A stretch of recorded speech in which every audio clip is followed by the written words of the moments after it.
The inheritance arrived not with a solicitor's somber knock, but with the clatter of a distant relative's will. A brittle parchment slipped into my unassuming life like a splinter beneath the skin. I, Reid, a cartographer whose days were spent charting the forgotten veins of history, found myself the reluctant custodian of a legacy I barely knew existed, a sprawling, decaying ancestral estate, tucked away in a fold of the land where the earth seemed to hold its breath. My hands, accustomed to the delicate dance of calipers and the whisper of aged parchment, moved with an almost surgical grace as I navigated the estate's labyrinthine corridors. The air here tasted of forgotten dust and something sharper, metallic, like old blood rusted to iron. Every floorboard groaned a protest beneath my weight, every breath stirred motes of ancient neglect into a swirling, sepia cloud.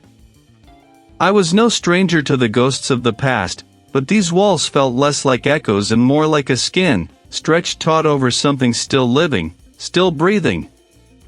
My first task, naturally, was to orient myself, to map this new dominion. The estate itself was a sprawling, inconsistent beast, built in fits and starts across centuries. I sought out its heart, its archives, its forgotten studies where previous generations might have left their own cartographic marks. It was in a disused wing, a section that felt oddly out of place, its architecture simpler, more functional, less grand than the rest of the house, that I first encountered a profound sense of unease. I pushed open a heavy, unlatched door, its wood swollen and protesting, revealing a space that seemed to defy time. I found myself standing in what could only be described as a school hallway during summer with wrong decorations. Faded construction paper snowflakes, brittle and yellowed, clung precariously to walls from which paint peeled like desiccated skin. Tinsel, dulled to a dismal gray, drooped from doorframes, catching the meager light that filtered through grimy, leaded windows. A crude, hand-drawn banner, wishing a merry Yule, hung askew above a row of tiny, dusty coat hooks. The heat of the summer day outside was a distant memory in this chill, stagnant air, making the festive, wintry remnants feel not just anachronistic, but deeply unsettling. It was as if a moment had been frozen here, a celebration abandoned mid-joy, leaving behind only the husks of merriment. I moved through it, my boots echoing unnaturally loudly, a peculiar prickle rising on the back of my neck. Books, their spines cracked like ancient bones, spilled from shelves. Dust motes danced in the single shaft of light that pierced the gloom, illuminating a desk buried beneath a geological strata of papers, ledgers, and maps. My gaze, accustomed to discerning patterns in chaos, snagged on a rolled cylinder of vellum, bound with a brittle, fraying ribbon. It lay beneath a tangle of faded deeds and tax documents, unassuming yet possessing a certain gravity. My fingers, almost instinctively, reached for it. The vellum felt impossibly old, cool and smooth beneath my touch, its edges frayed with the passage of countless seasons. I carried it to the window, letting the pale light fall across its surface as I carefully unrolled it. What unfolded beneath my gaze was a map of the estate, undoubtedly. But it was unlike any I had ever encountered. The parchment itself was thick, almost leathery, stained with age, and the ink, a deep, unsettling sepia, seemed to possess a life of its own. It charted the estate's boundaries, its winding stream, the ancient oak grove, all with an obsessive, almost microscopic detail. Every stone wall, every gnarled root system, every shift in elevation was rendered with a precision that spoke of endless hours of meticulous observation. Yet, it was incomplete. The lines simply dissolved into nothing, implying features that simply ceased to be, or perhaps, were never meant to be seen. Around the edges of this unsettling blankness, and even in the margins, were symbols I did not recognize.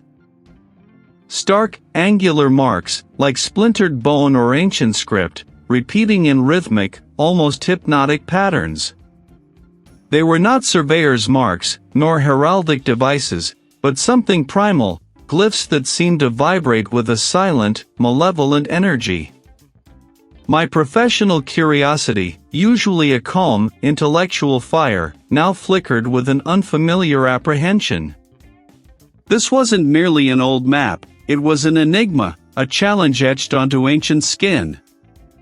The precision, the incompleteness, the disturbing symbols, they hinted at a secret buried not just beneath the land, but within the very fabric of this forgotten place. And as I traced one of the strange glyphs with a hesitant finger, I felt a faint, almost imperceptible tremor from somewhere deep below, as if the land itself had stirred. The sudden, unsettling weight of an inheritance. This estate, a sprawling testament to forgotten lineage, had settled around me like a shroud woven from damp stone and overgrown history. My cartographer's hands, accustomed to the crisp rustle of ancient vellum and the precise glide of a ruling pen, now felt clumsy against the rough-hewn timbers of the manor, or the coarse bark of trees that seemed to predate any living memory. The map, the true heart of my unease, lay spread across the great dining table, its aged linen surface a tapestry of faded ink and cryptic symbols. It was a cartographer's dream and nightmare, a masterpiece of detail yet incomplete, riddled with anomalies. Modern deeds, acquired through the estate's administrator, spoke of cultivated fields and clear boundaries. This map, however, whispered of something far older, far wilder. My first foray into the estate's grounds was an exercise in meticulous disillusionment. I carried a replica of the old map, my own compass, and a handheld GPS unit, a trio of tools meant to reconcile past and present. The air was thick with the scent of wet earth and decaying leaves, a rich, fungal perfume that clung to my clothes. Sunlight, fractured by the dense canopy of ancient oaks, dappled the forest floor in shifting patterns of light and shadow, yet some shadows seemed to absorb the light, drawing it in, holding it in an unnatural, impenetrable gloom. I began at what I believed to be the northernmost boundary, tracing the faint, almost erased lines on the old map with a gloved finger. The modern survey showed a clear-cut line, a fence long since swallowed by ivy. But the ancestral parchment hinted at a small, circular clearing, a feature absent from any recent record. Pushing through a curtain of thorny brambles, I found it. Not a clearing, not truly. It was a collapsed stone structure, choked with moss and saplings, its purpose inscrutable. The stones were too regular for a natural outcrop, too ancient to be part of the known manor construction. My GPS registered my position precisely, confirming I was where the old map indicated the circular clearing should be, yet the physical reality was a ruin, a ghost structure that had vanished from all contemporary knowledge. Further south, the map depicted a winding path leading to a watering hole, a feature I assumed was a spring or pond. What I found instead was a depression in the earth, overgrown and stagnant, but surrounded by a series of roughly cut stone markers. They were not grave markers, they bore no inscriptions. I ran my hand over one, the stone feeling like ice against my skin, despite the mild afternoon. No breeze stirred the leaves around them, yet the air here felt heavy, laden with an invisible weight. The discrepancies accumulated like dust motes in a forgotten room. The modern deed showed only an unbroken expanse of woods. After nearly an hour of hacking through dense undergrowth, I stumbled upon them, the foundations of what appeared to be small, identical outbuildings, arranged in a precise grid. Each ruin was barely discernible, just a few courses of stone peeking from the earth, but the pattern was undeniable. What were they for? Why were they so systematically erased from the land's memory? It was as if I had stepped into a pocket of perpetual winter. A faint, rhythmic scratching began, a sound like dry branches scraping against each other, yet the air was utterly still. My journey led me not to the manor's familiar rear entrance, but to a squat, unadorned stone building, half buried into a rise in the land. It wasn't on any recent plans. The door, a heavy slab of iron-banded oak, stood ajar, a sliver of deeper blackness visible within. My cartographer's instinct, usually a beacon of logic and order, screamed at me to turn back, to ignore this impossible discovery. But the lure of the unknown, the need to reconcile the map's silent assertions with the estate's tangible mysteries, pulled me forward. The interior was a single, long corridor, shockingly well-preserved despite the exterior's decay. The air inside was devoid of the earthy smells of the forest, replaced by a faint, cloying sweetness, like stale confectionery. My flashlight beam cut through the gloom, revealing walls painted in faded, cheerful pastels, mint green and dusty rose. Flimsy paper chains, brittle with age, still hung in looping garlands from the ceiling, their colors muted, their edges curled. Small, crudely drawn pictures of smiling suns and stick figures were tacked to the walls, some bearing illegible, childlike scribbles. The incongruity was a physical blow, a sudden, jarring dislocation of reality. This was not merely an anomaly, it was a deliberate, unsettling paradox, a misplaced memory frozen in stone. I, Reid, felt a chill that had nothing to do with the cold stone walls. With the dawning realization that this land harbored secrets far more elaborate and disquieting than I could have ever charted. The house, or rather, the estate itself, had begun to assert a presence beyond mere architecture. It was no longer a collection of damp stone and creaking timber, it felt like a vast, breathing organism, its decay a slow, deliberate exhalation. My initial forays into the labyrinthine rooms, driven by the cartographer's urge to categorize and understand, now felt like intrusions. It wasn't empty. It was full of minute, almost imperceptible sounds. The groan of ancient beams settling, the whisper of dust motes dancing in sunbeams, the scuttling of unseen creatures in the walls. But then, there were other sounds.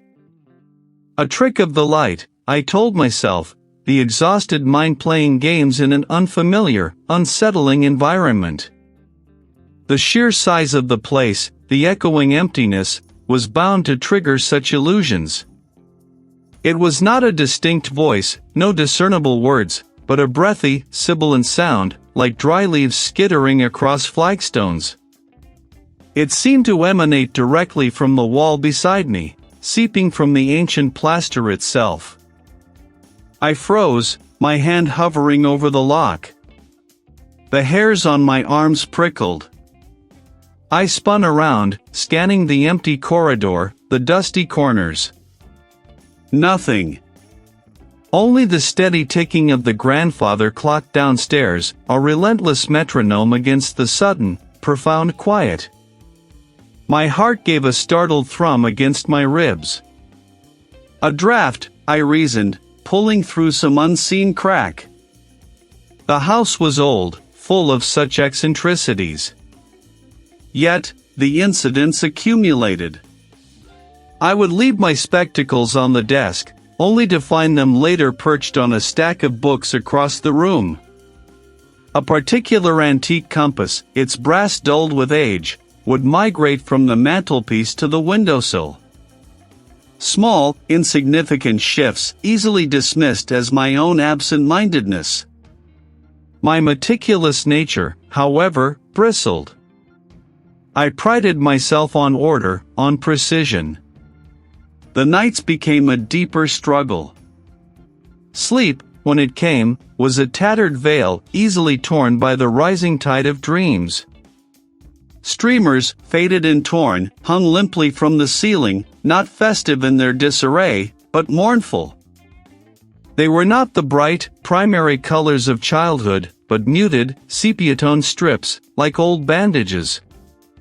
Confetti, dried and brittle, littered the scuffed linoleum, not celebratory, but like dead insects. The walls were adorned with crude, childlike drawings, but the figures in them were always faceless, their limbs elongated into unsettling proportions, their gazes, though unseen, felt heavy and accusatory. I felt an intense, crushing loneliness, and the unsettling certainty that I was not alone, that something watched from behind those gray locker doors, from the depths of those faceless drawings. The lingering tendrils of the nightmare clung to me through the morning. I tried to shake it off, to immerse myself in the familiar ritual of my cartography, but the image of those faceless drawings persisted. I pulled out the inherited map, the very one that had drawn me to this decaying place. Its parchment, usually a comforting canvas, now seemed to possess a subtle, unsettling energy. I spread it across my work table, smoothing its ancient surface. My eyes traced the familiar, elegant lines, the faded ink of forgotten paths and structures. And then I saw it. Or rather, I thought I saw it. It wasn't a feature of the original drawing, not a deliberate mark of the cartographer. It was too delicate, too ethereal. I leaned closer, my breath held. A crease I hadn't noticed before? My fingers ghosted over the spot, feeling the smooth, unblemished surface. Yet, the line persisted, a new, unsettling vein across the familiar landscape of the estate. It seemed to connect the forgotten pond to a cluster of ancient, gnarled trees I had yet to explore. I retrieved my magnifying glass, my heart beginning to accelerate with a slow, heavy beat. It was too precise to be a stain, too deliberate to be a flaw in the paper. It was there. The map, my anchor to logic and order, was shifting. The estate was not merely decaying, it was awakening. The estate, a vast, breathing organism, had begun to draw me deeper into its desiccated lungs. My initial forays, once driven by curiosity, now felt like the involuntary contractions of a muscle, pulling me down a path I hadn't chosen. The map, my anchor in a sea of encroaching strangeness, had become a compass pointing not to discovery, but to an ancient, festering wound. I needed answers, a desperate, gnawing hunger for clarity that overshadowed the creeping tendrils of unease. My search led me to the estate's forgotten library, a cavernous space choked with the dust of centuries. The air hung thick and stagnant, tasting of mildewed paper and forgotten lives. Light, weak and jaundiced, filtered through grimy, leaded windows, illuminating motes of dancing dust that seemed to swirl with a purpose of their own. Here, amidst the crumbling spines and brittle pages, I hoped to find the threads of history that might unravel the knot of the present. I spent days, then nights, lost in the labyrinthine stacks. My fingers, stained with the sepia dust of ages, traced the faded script of journals bound in cracked leather, the hurried scrawl of letters on parchment thin as skin. Each document whispered of a past shrouded in secrecy, a tapestry woven with threads of despair and the inexplicable. I found entries detailing a pattern of madness that afflicted certain family members, not a slow decline, but a sudden, violent unraveling, often culminating in self-inflicted harm or a vacant stare that spoke of a mind utterly emptied. He ended, not with a final word, but with a crude, repeated sketch of a symbol that mirrored a faint etching I'd found near one of the ancient wells on the property. Correspondence between family members, generations apart, hinted at disappearances, not just of people, but of entire families, swallowed by the land itself. A solicitor's letter from the late 18th century referenced the peculiar nature of the estate's claims, advising a distant cousin to never stray beyond the established paths, especially near the old burial mound, a location clearly marked on my map with a symbol I couldn't decipher. The disappearances weren't reported as crimes, but as inexplicable vanishings, often preceded by a period of unnatural melancholy or disturbing visions. One evening, my eyes burning from the ceaseless strain, I drifted from the library into a waking dream. The lockers, usually a vibrant blue, were painted a sickly green, their edges rusted and peeling. Streamers, meant for a festive occasion, hung limp and coated in a fine, gray dust, like forgotten cobwebs. A single, deflated balloon, emblazoned with a faded, unsettling clown face, lay on the grimy linoleum.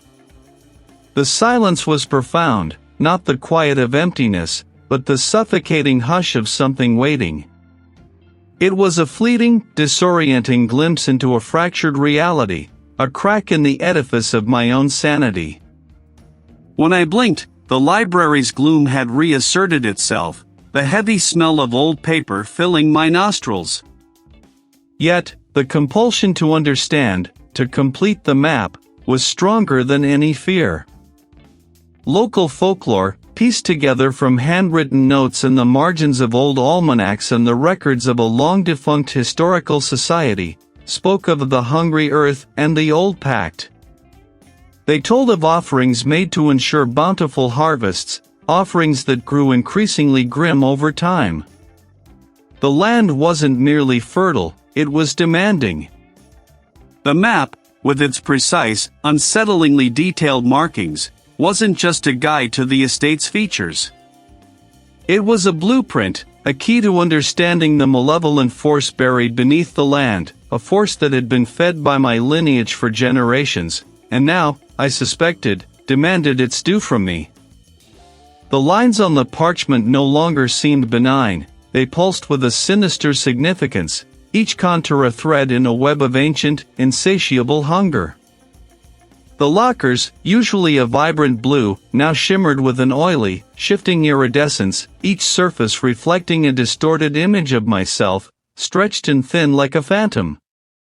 Instead of bright posters touting academic achievements or upcoming dances, the walls were adorned with peeling, sepia-tone charts of impossible constellations, their stars replaced by pinpricks of crimson light.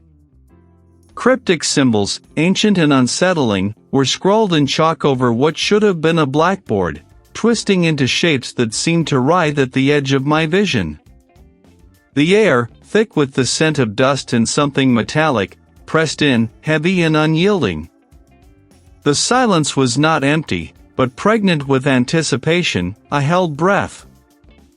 I jolted awake, my heart hammering against my ribs, the metallic tang of fear sharp on my tongue.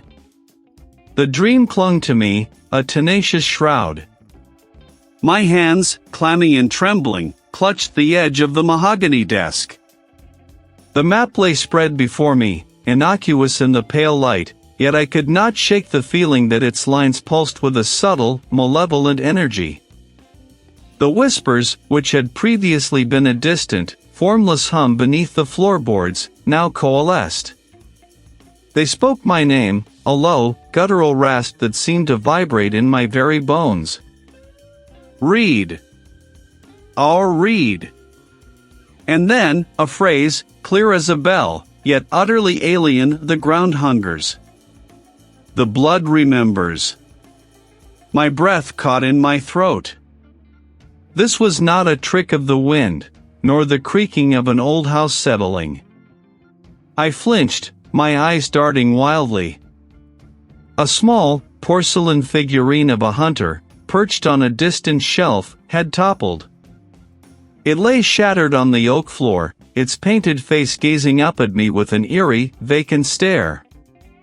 No tremor had shaken the house. No draft had swept through the room. It had simply fallen. My mind, usually a fortress of logic, began to fray at the edges. My gaze fell upon the map. A new detail. A minute alteration. It was like a fresh scar on old parchment. This was not a figment of my exhaustion. I knew the map intimately, every crease and faded ink stroke. This was new. This was an invitation or a demand. I needed to speak to someone, anyone, to anchor myself back to the rational world. My hand fumbled for my mobile phone, lying discarded on a pile of books. My fingers felt clumsy, alien. I punched in the number of a distant colleague, a fellow cartographer who understood the allure of old maps, who might listen without immediate dismissal. The phone rang once, twice, then a burst of static, like 1,000 insects buzzing inside the receiver, drowned out the dial tone. I tried again and again, my desperation mounting with each failed attempt. The static persisted, a mocking chorus, a wall between me and any semblance of external reality. Frantically, I tried the landline, snatching up the heavy, old-fashioned receiver. Nothing. The line was completely inert, as if severed from the world beyond these walls. I froze, my breath suspended. I was not alone. Always ours. The words were a venomous caress, stroking the raw nerves of my fear. It was indistinct, a ripple in the fabric of the air, but its form was vaguely humanoid, elongated and impossibly thin. It lingered for a heartbeat, a silent, watchful presence, before dissolving back into the gloom. But when I opened my eyes, the library was subtly different. The old, leather-bound books on the shelves seemed to lean towards me, their spines slightly askew, as if disturbed by an unseen hand. The map, still spread on the desk, glowed with a faint, internal luminescence, its newly appeared line throbbing with a soft, pulsing light. I was trapped. Isolated. And whatever ancient thing stirred beneath this land, whatever entity was tied to my lineage in this decaying estate, it was no longer content to merely whisper in my dreams. It was here. It was awake. And it was demanding my full attention. Instead of bright posters touting academic achievements or faded notices about forgotten club meetings, the walls were hung with tapestries of coarse, dark wool. They depicted scenes not of triumph, but of struggle, figures with twisted limbs reaching into abyssal depths, their faces contorted in silent screams. My breath hitched, a ragged gasp caught in my throat. The reflections in the lockers pulsed, a slow, viscous beat, and with each throb, the hallway itself seemed to expand, then contract, as if breathing. It was a hunger, vast and patient, stirring beneath the surface of this impossible place. Then, with a lurch that felt like falling through solid ground, the illusion shattered. The tapestries dissolved into peeling paint, the metallic tang vanished, replaced by the familiar scent of dust and damp stone. The flickering green light receded, leaving behind the pale, wan glow of dawn struggling through the grimy windows of the estate's library. I was slumped over the heavy oak desk, my face pressed against the cool, smooth surface of the incomplete map, a faint tremor still running through my hands. The nightmare, or vision, had been so vivid, so utterly consuming, that the return to reality felt almost as jarring as the descent into that impossible hallway. The images, however, refused to dissipate. The map beneath my cheek suddenly felt heavier, charged with a new, terrifying significance. I pushed myself upright, my muscles stiff and aching, and reached for the stack of journals and fragmented architectural plans I had unearthed from the estate's hidden compartments. For days, I had been working, driven by an urgency I couldn't quite articulate. I spread the brittle parchment of the map, its aged surface creased with time and handling, beside a tattered journal belonging to an ancestor named Alistair. His elegant, looping script, once merely a historical curiosity, now held the key to my waking nightmares. I had spent hours cross-referencing the faint, almost invisible symbols on the map with cryptic entries in Alistair's journal. He had written of the Great Sleeper, of chains of earth and blood, and of the thinning veil. I dismissed these as archaic metaphors, the fanciful ramblings of a superstitious mind. Until now. They weren't just decorative. They were a key. These weren't mere symbols, they were diagrams of a colossal, intricate mechanism. A prison. I began to overlay the architectural plans, painstakingly aligning the estate's foundations with the map's hidden lines. The estate was not merely built on the land, it was built into it, its very structure mirroring the patterns of the map. The main house, the scattered outbuildings, the long-abandoned well, even the overgrown labyrinthine hedges, they weren't arbitrary constructions. They were nodes, anchors in a vast, subterranean lattice. The revelation hit me with the force of a physical blow. This wasn't a map to a hidden treasure, or a forgotten family vault.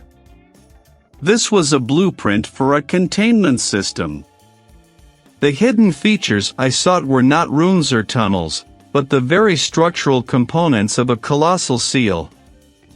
Not cosmic in the sense of distant stars, but primal, intrinsic to the very soil, a malign intelligence woven into the fabric of this particular piece of ground.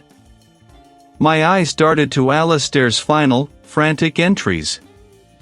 The lines weakened, he had scrawled, his hand visibly trembling even through the century-old ink. The tremor grows. It demands sustenance.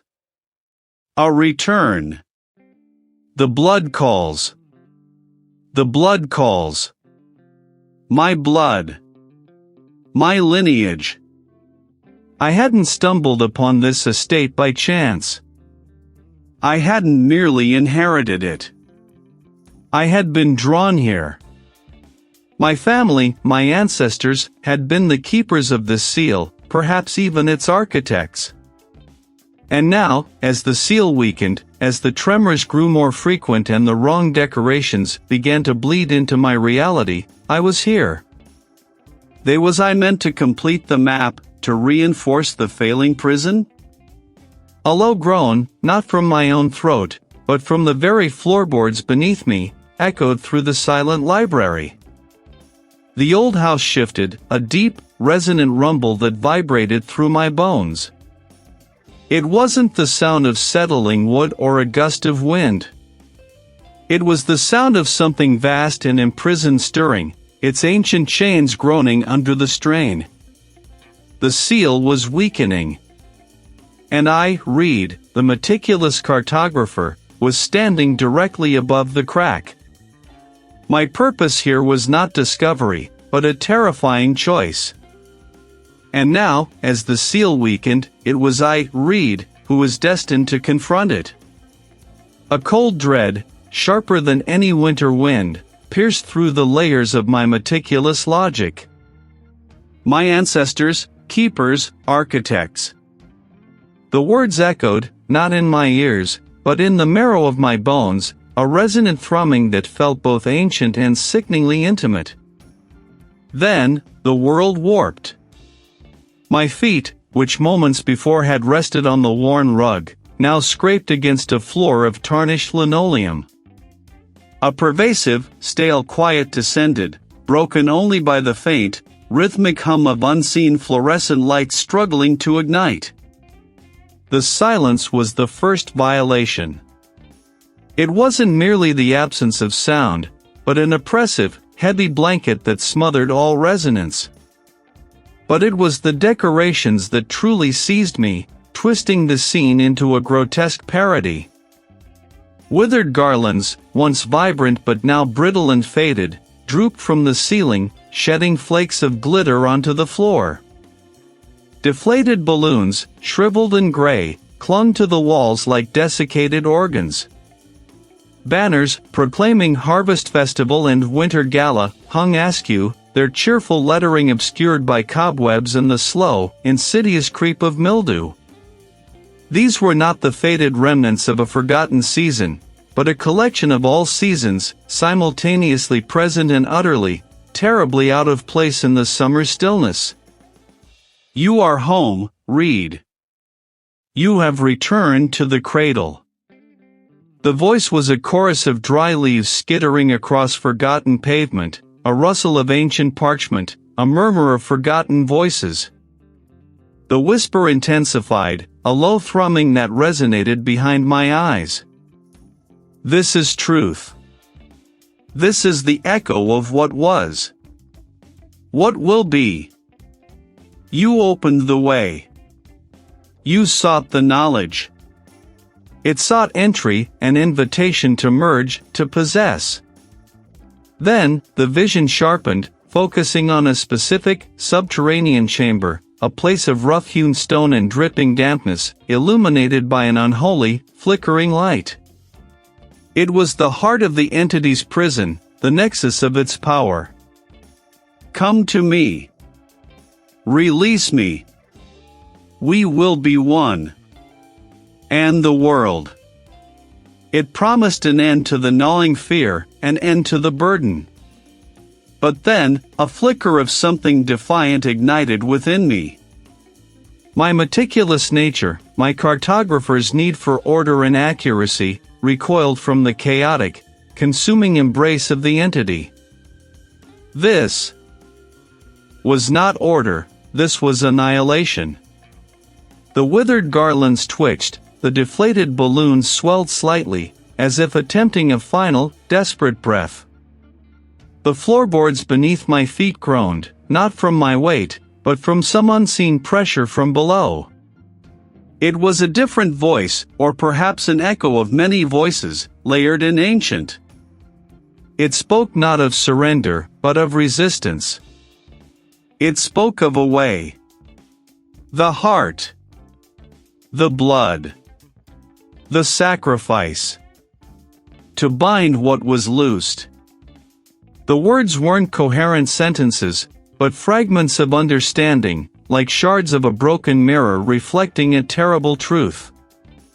I saw a vessel, made not of clay or metal, but of the very earth, shaped by hands long dust. It required an act of immense will. Not merely blood, though that was part of it, a conduit for the familial connection. It demanded a piece of me. My meticulousness, my carefully constructed world of logic and reason, would have to be shattered. I would have to embrace the very chaos I abhorred, to become the vessel for a power I barely comprehended, to stand at the precipice of madness and choose to not fall. Fool! The cycle broken. Or all will be consumed. The stakes, once vague, now materialized with terrifying clarity. It was not just the estate, not just my sanity, that hung in the balance. The entity, if fully unleashed, threatened to spill beyond the confines of the land, to unravel the delicate tapestry of the waking world, to plunge everything into the silent, suffocating oblivion it craved. My inheritance was not wealth or comfort, but a terrible, sacred duty. I was back, clutching the map, my body trembling, my mind reeling, but a terrifying resolve hardening within me. The path was clear, horrific, and inescapable. The cold, damp breath of the earth was a familiar companion now, a constant reminder of the unseen architecture beneath my ancestral home. I stood at the precipice of the descent, the flickering lantern in my hand casting hesitant shadows that danced like phantoms on the rough-hewn stone. I would not succumb. I would not let the world unravel. The entrance to the ancient cave system yawned before me, a jagged maw in the bedrock beneath the cellar. It was not a natural opening, but a deliberate cut, smoothed by centuries of forgotten hands, or perhaps, by something far older and less human. The air that billowed from its depths carried the metallic tang of old blood, the cloying sweetness of decay, and something else, a scent like ozone mixed with forgotten grief.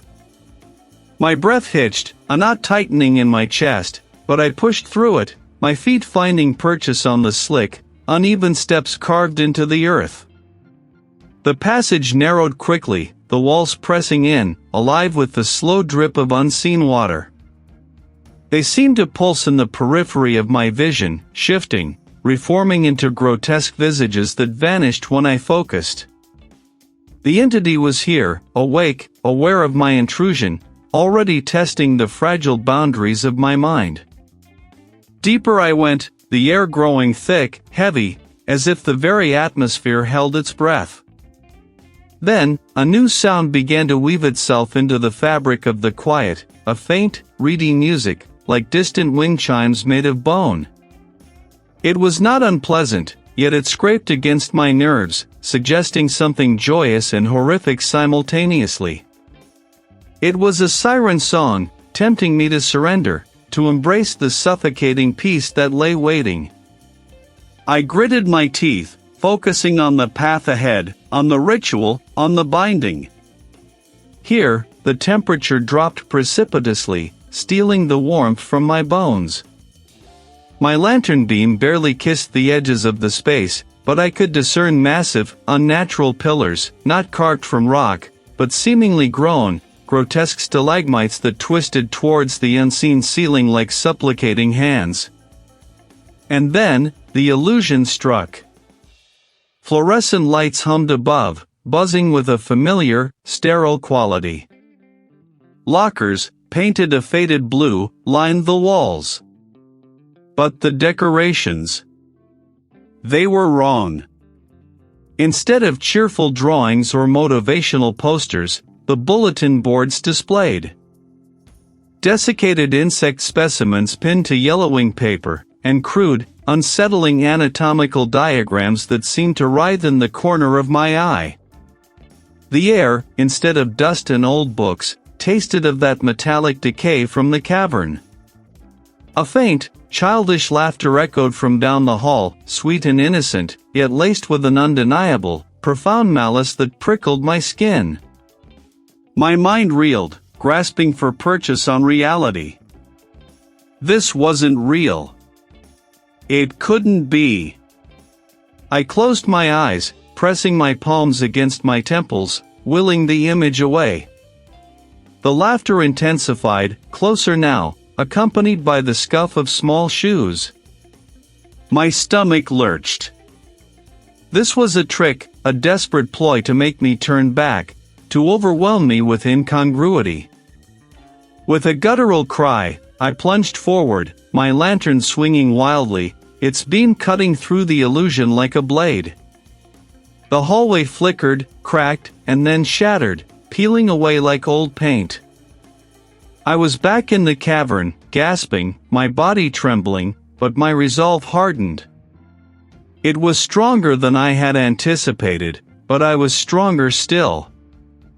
I pressed on, the air growing heavier still, the ground sloping downwards into what felt like the very maw of the earth.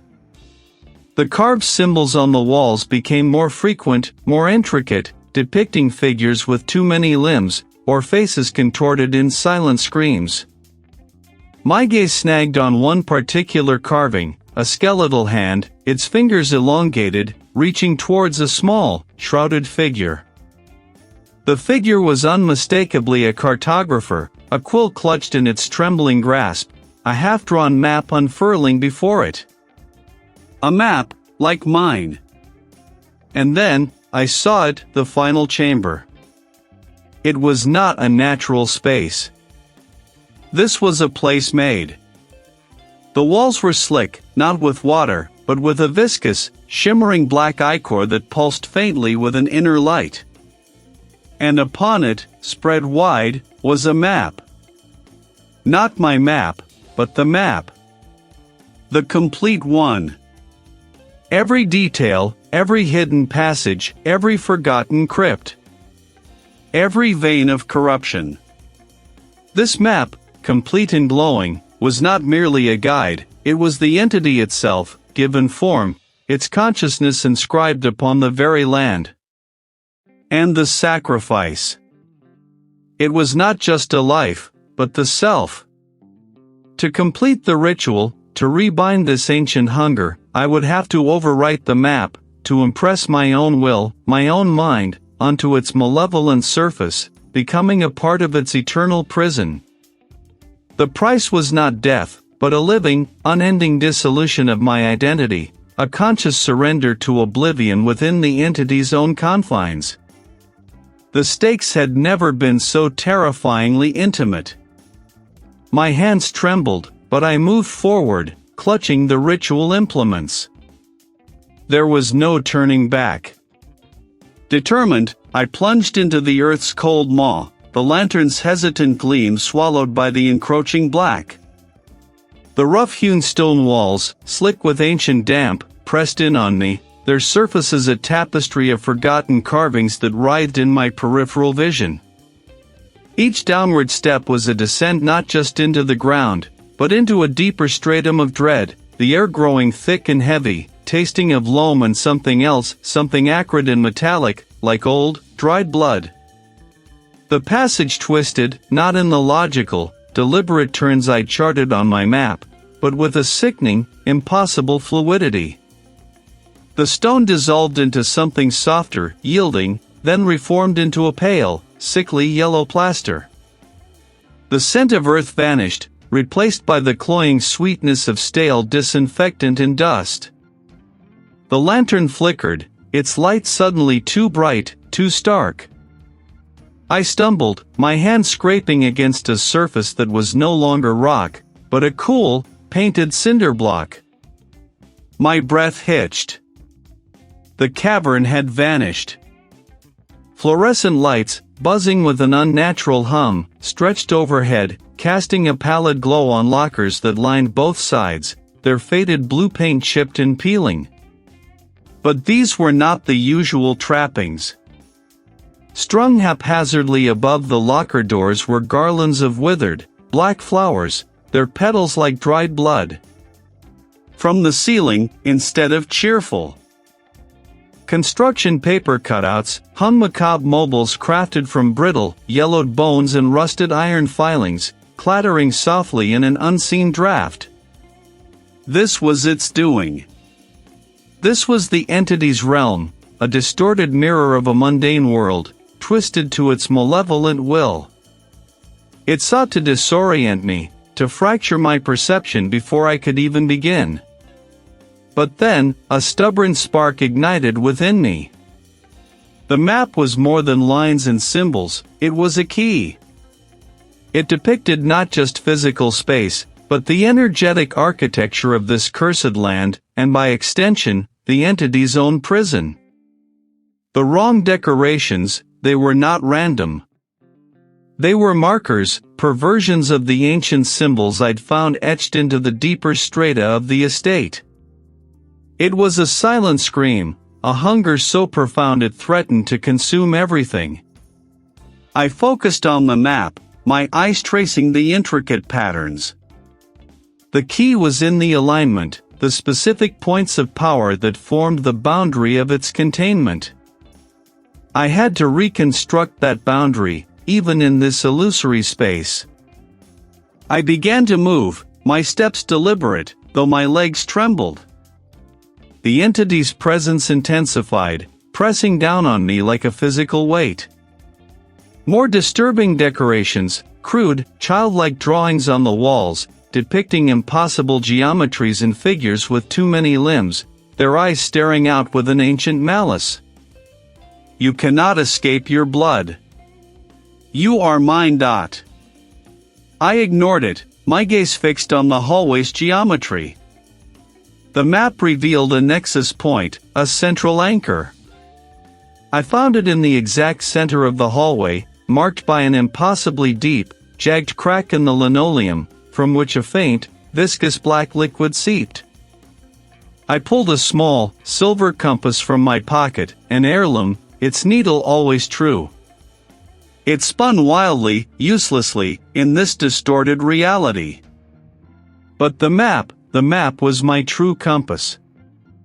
I unrolled it fully, pressing it against the cold floor over the black fissure. The entity shrieked, a sound that was not sound, but a tearing of the fabric of reality itself, a rending inside my skull. The bone mobiles rattled furiously. The black flowers shed their petals, which turned to ash upon hitting the floor. No, it roared, its voice a cacophony of agony and fury. You cannot deny me. I pulled a small, iron-bound vial from my satchel, filled with a concoction of rare herbs and consecrated earth, prepared according to the map's cryptic instructions. This was the sealant, the final binding. As the liquid touched the floor, the black fissure recoiled, hissing. The entire hallway convulsed. Lockers slammed open and shut with deafening force. The fluorescent lights exploded, showering me with sparks and shards of glass. The entity's struggle was immense, a psychic maelstrom that threatened to tear my mind apart. But I held fast. My will, honed by months of meticulous study, of charting the unseen, was a bulwark against its onslaught. I finished the last line of the ritual, connecting the final point, and as I did, the map flared with a blinding white light. A deep, resonant thrum vibrated through the floor, through my very bones, a sound of ancient locks clicking into place. The black fissure in the floor sealed itself with a sickening snap. I stood in the shattered, dark hallway, panting, my body racked with tremors. The bone mobiles lay scattered, broken. The black flowers were gone. The entity was contained. Banished. But the cost.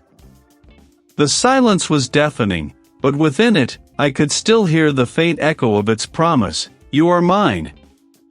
I had saved the estate, perhaps even myself, from its immediate grasp. But as I stumbled forward, my lantern long forgotten, my hands shaking uncontrollably, I knew I had not truly won. I had merely survived, a broken vessel, forever haunted by the malevolent cartography of a nightmare I now carried within me. My ears, still ringing with the echo of a scream that might have been my own, now perceived only the soft, irregular rasp of my breath, a fragile testament to my continued, unwanted existence. My hands, still clenched in phantom effort, throbbed with a dull ache, scored with deep, angry cuts and smeared with grit. A searing pain bloomed in my side, a jagged tear in my shirt revealing a long, weeping wound. I was a canvas of fresh injuries, each one a stark, indelible line in the new map of my suffering. My vision, blurred by fatigue and the lingering afterimages of what I had faced, struggled to make sense of the desolation. Moonlight, pale and indifferent, streamed through gaping holes in the roof, illuminating motes of dancing debris. The entity, whatever it truly was, had been driven back, forced from its unholy hold on the land, but it had not departed without leaving its signature, a testament to the raw, rending power it commanded. I stumbled forward, each step a testament to sheer will, my legs feeling like columns of lead. My mind, usually a precise instrument of logic and deduction, was a shattered kaleidoscope, fragments of images and sensations tumbling in disorienting succession. Then, without warning, the world shifted. The splintered beams and dust-choked air of the estate dissolved, replaced by a sudden, jarring clarity that stole my breath. The fluorescent lights above, though off, seemed to hum with a latent energy, casting a pallid glow on lockers painted in bright, primary colors. But it was summer, and the hallway was empty, eerily silent. Yet, from the ceiling hung garlands of withered autumn leaves, their brittle edges curling, interspersed with deflated, dust-coated balloons from a forgotten spring dance. Near a row of empty classrooms, a tattered banner proclaimed Winter Wonderland, its glitter peeling away like dry skin. A small, plastic skeleton dangled from a door handle, its bony grin unnervingly cheerful. The incongruity was a fresh assault on my frayed sanity. My hands, still stinging from the real cuts, reached out, grazing the cold metal of a locker. It was solid, real, yet utterly impossible. I could smell the faint, stale scent of floor wax and old chalk, overlaid with something else, something metallic and sharp, like the blood from my own wound. Was this a hallucination? A final, cruel trick of a mind pushed beyond its limits? Or had the boundaries of my perception, already stretched thin by the entity, finally snapped, allowing other realities, other nightmares, to bleed into my waking world? I squeezed my eyes shut, a desperate plea for the familiar, for the ravaged estate, for anything but this sterile, yet profoundly unsettling, tableau. When I opened them again, the school hallway persisted, shimmering at the edges of my vision, a ghostly overlay on the crumbling walls of the estate. It was a terrifying revelation. I was not just physically wounded, my very mind had been reshaped, imprinted with the malevolent cartography of the impossible. The entity might be gone, but it had left a piece of itself within me, a fractured lens through which I would now forever perceive the world. A tremor ran through me, not of fear, but of profound, aching certainty.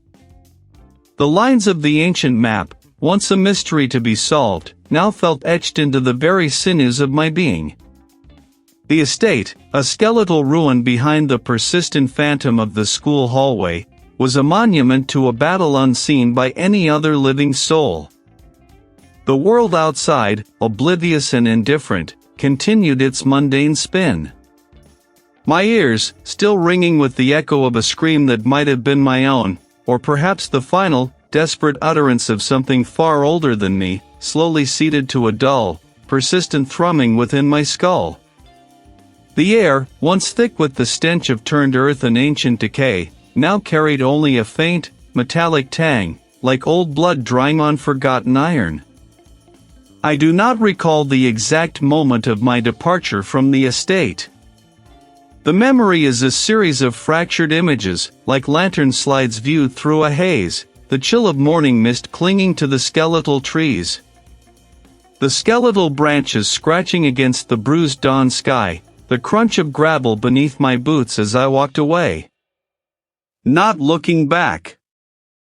Knowing that to glance behind would be to invite a final, irrevocable pull. My mind, a vessel once meticulously ordered, felt like a shattered compass, its needles spinning wildly, forever pointing to a non-existent north. The world outside the estate gates seemed both impossibly bright and terribly dull. Colors felt muted, sounds distant, as if I viewed everything through a pane of clouded glass. My own reflection, when I finally dared to catch it in a shop window, was that of a stranger, eyes too wide, too haunted, a network of fine lines etched around them that had not been there before. I was a man returned from a war no one else had witnessed, bearing scars only I could see. I tried, in those initial weeks, to reclaim the rhythms of my former life. I sought out the familiar, the mundane, believing that routine might act as a salve. I remember one particular afternoon, attempting to buy stationery for maps I no longer felt capable of drawing. The fluorescent lights hummed with an irritating buzz, casting a harsh, sterile glow on bulletin boards that still displayed faded construction paper snowflakes and crude drawings of spring flowers, utterly out of place for the sweltering heat seeping in from outside. The air, thick with the ghost scent of chalk dust and forgotten lunches, felt suffocating. Each locker, each empty classroom, seemed to hold a silent, accusing presence.